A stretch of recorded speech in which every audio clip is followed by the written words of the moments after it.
My name is John Wesley Johnson Jr. I'm a doctoral candidate here in the American Studies program at Rutgers-Newark. My specialty is in urban studies, also studies of race and ethnicity and religion. My dissertation topic is the Weequahic section of Newark, and I'm looking at the transition from a majority Jewish community to a majority black community during the 1950s and 60s. I mean, if you say Newark, you mention Newark to people, people already have particular images in their mind about what the city is. But underneath that veneer, there's so many beautiful and interesting things. In our popular discussions, even in the news media, when we talk about urban renewal and urban development, it always tends to focus on African Americans as people that live in the city.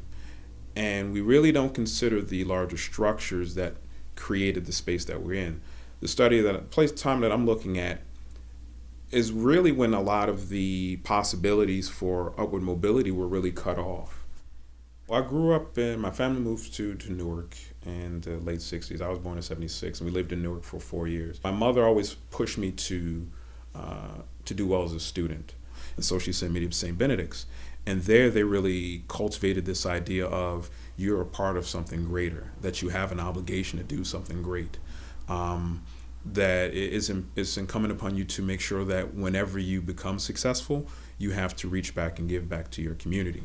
I got my degree in history, and I went and taught for 2 years at St. Benedict's, and I just enjoyed being an educator, enjoyed teaching. Going through that process pushed me to then go for my master's in history.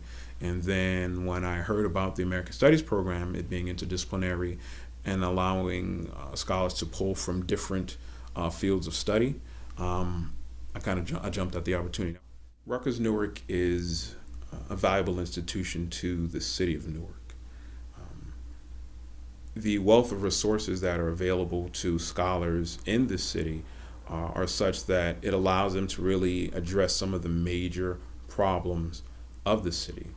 And as such, I think it does a lot of the work that Washington think tanks do in ways that I think are creative and innovative. It's not just scholarship for the sake of scholarship and of getting published and getting tenure. I mean, that's nice and all, and that's what I would hope to get at some point.